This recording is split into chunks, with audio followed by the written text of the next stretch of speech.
Hello everyone, मैं हूं बबलू पांडे और एक बार फिर स्वागत है आपका लक्ष्य क्लासेस बलिया के यूट्यूब चैनल में। और आज का टॉपिक होगा हमारा डाटा इंटरप्रिटेशन इन पाई चार्ट। बैंक में इससे बहुत ज़्यादा क्वेश्चन पूछे जा रहे हैं, कम से कम 3 या 4 क्वेश्चन पूछे जाते हैं और इसी के बेस पर मैं आज क्वेश्चन बताने जा रहा हूँ। सबसे पहले तो आप जान लें कि डाटा इंटरप्रिटेशन वास्तव में कोई अलग चैप्टर नहीं होता है, बल्कि 2-3 चैप्टरों का मिल करके एक मिश्रण होता है। आप इसमें इसको जानने के लिए, डाटा इंटरप्रिटेशन को पढ़ने के लिए थोड़ा सा बेसिक कॉन्सेप्ट आपको जानना जरूरी है। परसेंटेज का, लाभ हानि का, औसत का। अगर इन 3 चैप्टरों का बेसिक कॉन्सेप्ट आपको पता है तो डाटा इंटरप्रिटेशन आप पढ़ सकते हैं।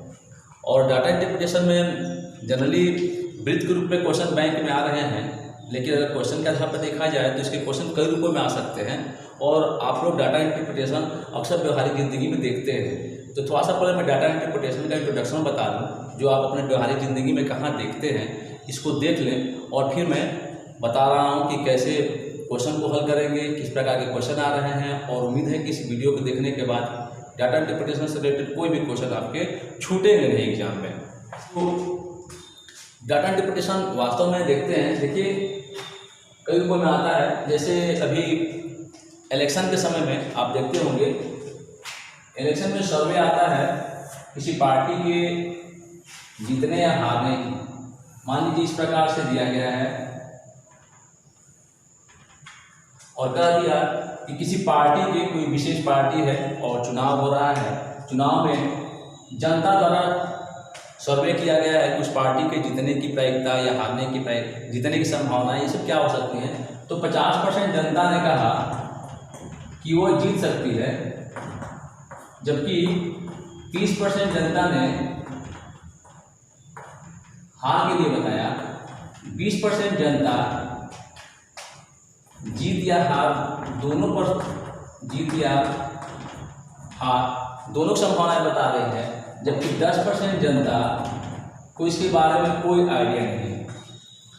तो पूरे जनता का जो सर्वे किया गया है उसे हम लोग एक वृत्त के रूप में, एक संकेत के रूप में दर्शा दिए। यही होता है डाटा इंटरप्रिटेशन होता है। और ऐसा नहीं है कि केवल एक वृत्त के रूप में ही आता है, इसका केवल अलग अलग नामकरण करके अलग अलग प्रकार से फिगर बना सकता है। जैसे मैं एक फिगर और बना दूँ आपका, जैसे आप अक्सर क्रिकेट देखते होंगे तो क्रिकेट में ओवर और रन के बारे में दिखाता है। 2 टीमें जब खेलती हैं तो 2 टीमों के ओवर और रन का एवरेज दिखाता है कि उन कितने ओवर पर उस पहली टीम की स्थिति क्या थी, उस रन या उस ओवर पर दूसरी टीम की स्थिति क्या थी। तो आप देखते हैं कि इस प्रकार से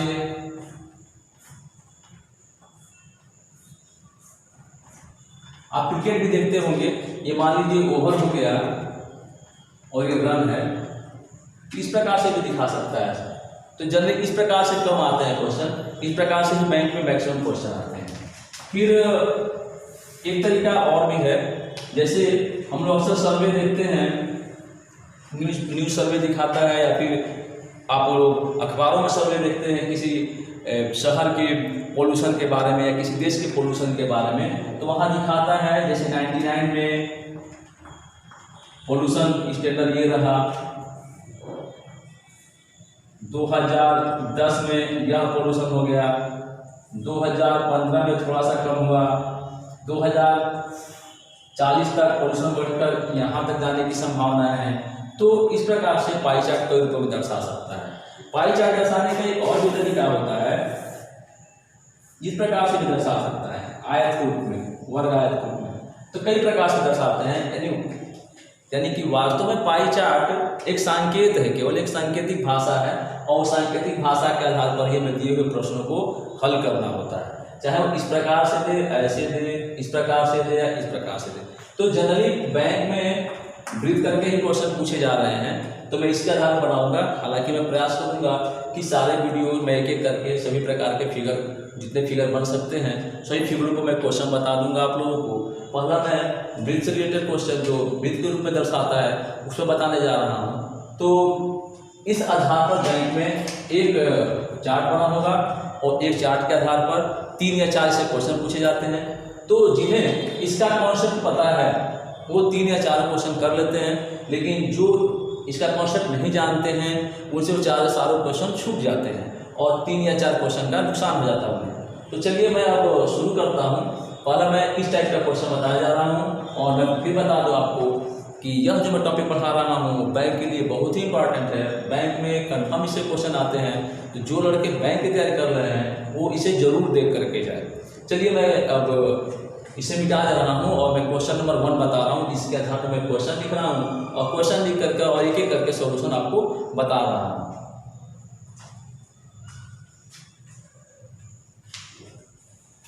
एक पाई चार्ट वाला ही क्वेश्चन है। लिखा गया है कि किसी परिवार की किसी महीने की कुल आय 25,000 रुपये है। यदि परिवार के खर्चों का आंकड़ा निम्न इस चार्ट के द्वारा निम्न चार्ट में है तो दिए गए प्रश्नों को हल कीजिए। ध्यान देंगे, यह चार्ट दिया गया है। इस चार्ट में देख लें हम लोग कि यहाँ पर लिखा गया 45% भोजन पे खर्च हो रहा है, लेकिन 14% मकान किराए पर खर्च हो रहा है, 11% वो मनोरंजन पे खर्च करते हैं और 9% ईंधन पे खर्च है, ईंधन पे खर्च है, 15% शिक्षा पे खर्च है, जबकि 6% वो बचत करते हैं। ये जितना वो पाते हैं पैसा, जो पूरा पाते हैं वो पैसा, उस पूरे पैसे का जो खर्च है, जो ब्यौरा है, इस रूप में दर्शा दिया गया है और इसी पे क्वेश्चन पूछे जाएंगे। अब मैं एक एक क्वेश्चन लिखूंगा और एक एक क्वेश्चन को हल करते जाऊंगा। जैसे यहाँ पहला क्वेश्चन दे सकता है मेरा, पहला क्वेश्चन लिखा गया है भोजन पर किए जाने वाला खर्च ज्ञात कीजिए। पहला क्वेश्चन ध्यान देंगे, पहला खर्च है कि भोजन पर किया जाने वाला खर्च ज्ञात करें, खर्च ज्ञात करें। ध्यान दें, भोजन पर कितना खर्च हो रहा है यह ज्ञात करना है। सबसे पहले तो आप ये काम करेंगे कि जितने आंकड़े दिए गए हैं इन सबको ऐड कर लेंगे, जोड़ लेंगे कितना हो रहा है। तो सबसे पहले चलिए मैं इसका सॉल्यूशन बना रहा हूँ, तो ध्यान दें सॉल्यूशन बना दें हम लोग। इसको अगर हम लोग ऐड कर दें तो हो जाएगा हमारा 45 और plus 14 plus 11 plus 9 plus 15 plus 6। अगर ऐड कर देंगे तो ये हो जाएगा मेरा 100। ध्यान देगा हम लोग तो पूरा 100 आ जाएगा। ऐड कर दें हम लोग तो सब मिला करके 100 हो जाएगा, 100 हो गया। ठीक है, अब ये जब 100 हो गया तो हमें बात याद करना है। अगर इन आंकड़ों के हिसाब से देखें हम लोग, आंकड़ों के हिसाब से देखें तो ये कुल मिलाकर के 100 हो रहा है, 100 आ रहा है, जबकि वास्तविक 25,000 रुपया है। तो अब आप कह रहा है, आप प्रश्न पूछा है कि भोजन पर किया जाने वाला खर्च ज्ञात करें। तो भोजन पर खर्च कितना है, 45% है। उसकी जो आय है, जो भी आमदनी है, उसका 45% वह भोजन पर खर्च कर रहा है। तो कह सकते हैं आप यहाँ से कह सकते हैं कि 100 यूनिट इज इक्वल टू हो जाएगा 25,000। इसलिए 1 यूनिट इज इक्वल टू कितना हो जाएगा, 25,000 बटा 100। अगर वास्तविक उसकी आय 25,000 रुपया है, लेकिन हम लोग संकेत में देख रहे हैं, संकेत के हिसाब से अगर उसकी आय को जोड़ रहे हैं तो वो 100 ही आ रहा है। तो संकेत के अनुसार उसकी आय 100 आ रहा है और वास्तविक उसकी आय 25,000 है। यानी कह सकते हैं कि यह 100 ही इसके 25,000 के बराबर है। तो हम लिख सकते हैं कि 100 यूनिट इज इक्वल टू 25,000, इसलिए 1 यूनिट इज इक्वल टू, इसलिए मुझे निकालना है भोजन का खर्च निकालना है, जो हो जाएगा 45 इज इक्वल टू हो जाएगा इंटू 45 बटा 100। इसे घटा दें आप लोग, मल्टीप्लाई कर दीजिए। 125 और 25 चौके 100 और 100 में जुड़ जाएगा 112। ये हो जाएगा मेरा आंसर। मेरा क्वेश्चन आ गया होगा, मल्टीप्लाई कर दें आप, 25 5 125, यह आपका आंसर हो जाएगा। ठीक है, ये पहला क्वेश्चन हो गया मेरा। अब दूसरा क्वेश्चन देखते हैं।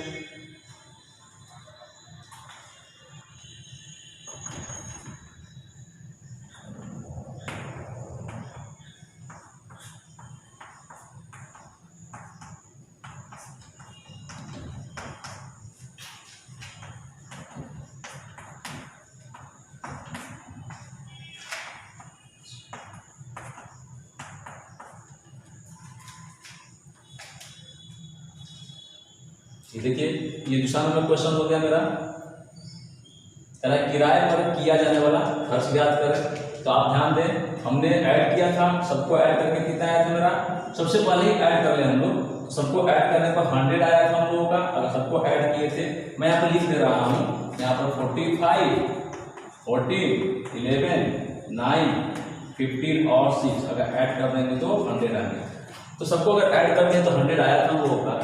तो कह रहा है किराए पर खर्च कितना हुआ, यानी फिर उसी प्रकार से बना सकते हैं कि 100 यूनिट इज इक्वल टू 25,000, इसलिए 1 यूनिट इज इक्वल टू हो जाएगा हमारा बाई 100, इसलिए 14 unit is equal to 14 by 100 करा दीजिए, मल्टीप्लाई कर लेते हैं हम लोग।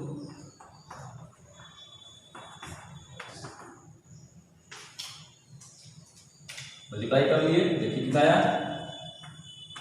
35 रुपया, ये हमारा आंसर हो जाएगा 35 रुपये आ गए। किराया पर कितना खर्च हो गया हम लोगों का, ठीक है। दूसरा क्वेश्चन ऐसे इसी प्रकार से मनोरंजन को पूछे तो 100 यूनिट इक्वल टू इतना, इसलिए 1 यूनिट इक्वल टू, इसलिए 11 यूनिट। किसी का ही पूछे तो हमेशा 100 से ही तुलना करेंगे, 100 यूनिट इक्वल टू इतना हो जाएगा। और बता भोजन का पूछे, किराया का पूछे, मनोरंजन, ईंधन, किसी का ही पूछे तो इस प्रकार से हम लोग ज्ञात कर सकते हैं, ठीक है। इसमें थोड़ा सा और क्वेश्चन पूछे, थोड़ा सा बढ़ा देता है क्वेश्चन को, तो उसको हम लोग क्वेश्चन नंबर 3 में देखते हैं। चलिए मैं इसे मिटा देता हूँ, क्वेश्चन नंबर 3 देखा जाए।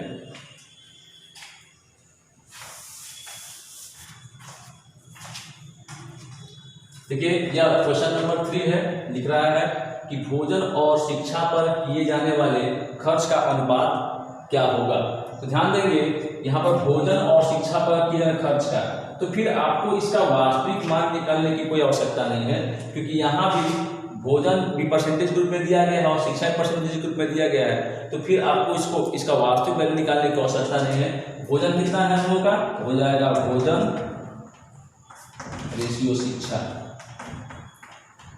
तो भोजन पर 45% है और ये कितना है 15% है, परसेंट हटा दीजिए आप, ये हो जाएगा 3 रेशियो। तो भोजन और शिक्षा पर जो खर्च होगा उनका अनुपात 3:1 हो जाएगा, ठीक है। क्वेश्चन नंबर 3 भी हो गया। क्वेश्चन नंबर 4 देखते हैं हम लोग। ये क्वेश्चन नंबर 4 है हमारा, कह रहा है कि भोजन और शिक्षा पर किए जाने वाले खर्चों का अंतर क्या होगा। भोजन और शिक्षा पर किए जाने वाले खर्चों का अंतर क्या होगा। ध्यान दीजिए दोनों ही परसेंटेज ग्रुप पे दिए गए हैं, तो आप दोनों का पहले प्रतिशत अंतर निकाल दीजिए, तो हो जाएगा हमारा अंतर बराबर प्रतिशत अंतर हो जाएगा, प्रतिशत अंतर सांकेतिक अंतर जो भी दिया हो, तो 45 - 15 ये हो जाएगा मेरा 30। तो हम देख रहे हैं कि पूरा यूनिट कितने, दोनों का अंतर कितना है 30 का है। संकेत के रूप में अगर सांकेतिक भाषा में देखें तो दोनों का अंतर 30 का हो रहा है, जबकि ये वास्तविक अंतर नहीं है, ये सांकेतिक अंतर। हमें वास्तविक अंतर ज्ञात करना है। तो वास्तविक अंतर ज्ञात करने के लिए जैसे मैं बता रहा हूँ कि हमेशा 100 यूनिट चलना पड़ेगा हम लोगों को, तो कह सकते हैं कि 100 यूनिट इज इक्वल टू, ये हमेशा यूज होगा और बाई 100, इसलिए 30 इक्वल टू 25 कैंसिल हो गए,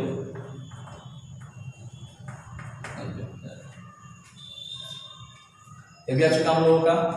देख रहे हैं केवल आपको इसमें मेन कॉन्सेप्ट यही है, ध्यान दीजिएगा कभी भी क्वेश्चन को हल करते समय आप पर सबको ऐड कर लीजिए, इन सबको ऐड कर लीजिए, कभी भी कोई भी गैप खाली नहीं होगा, सब में कोई ना कोई अंक लिखे होंगे, यहाँ भी परसेंटेज है तो लिखे होंगे, तो सबको ऐड करना। सबसे पहले तो सबको ऐड कर लिया जाए, और ऐड करने पर जो भी आए, जरूरी नहीं कि हमेशा यहाँ पर 100 ही आए, अन्य अंक भी आ सकते हैं, या कोई जरूरी नहीं है कि हमेशा 100 ही देगा, ठीक है।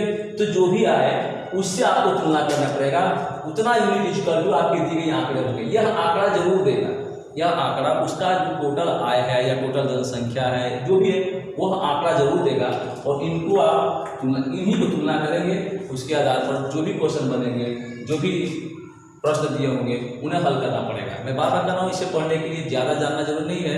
थोड़ा परसेंटेज और थोड़ा लाभ हानि के टॉपिक जान लें आप, अनुपात औसत थोड़ा बहुत जान लेंगे तो उसके आधार पर ये क्वेश्चन बन जाएंगे आप लोगों से, और आप एग्जाम में क्वेश्चन छोड़ करके नहीं आएंगे। चलिए ये एक और क्वेश्चन देख लेते हैं हम लोग।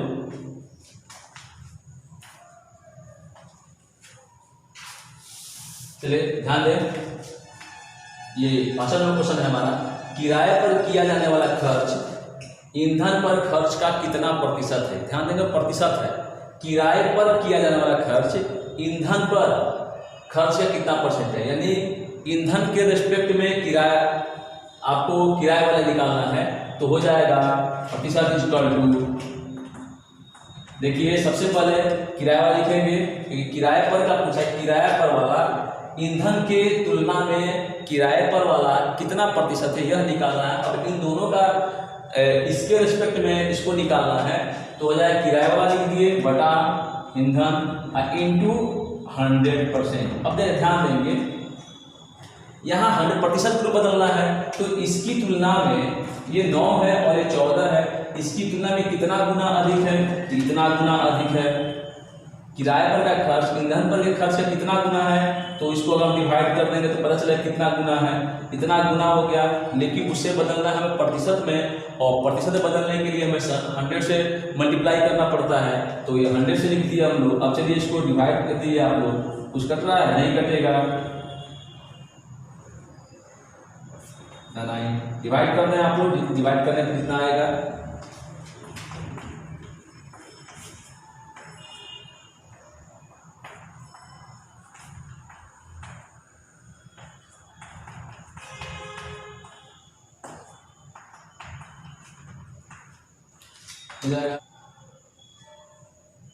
हो जाएगा ध्यान देंगे, कैलकुलेट कर देंगे तो हो जाएगा 155 से ही 5/9%।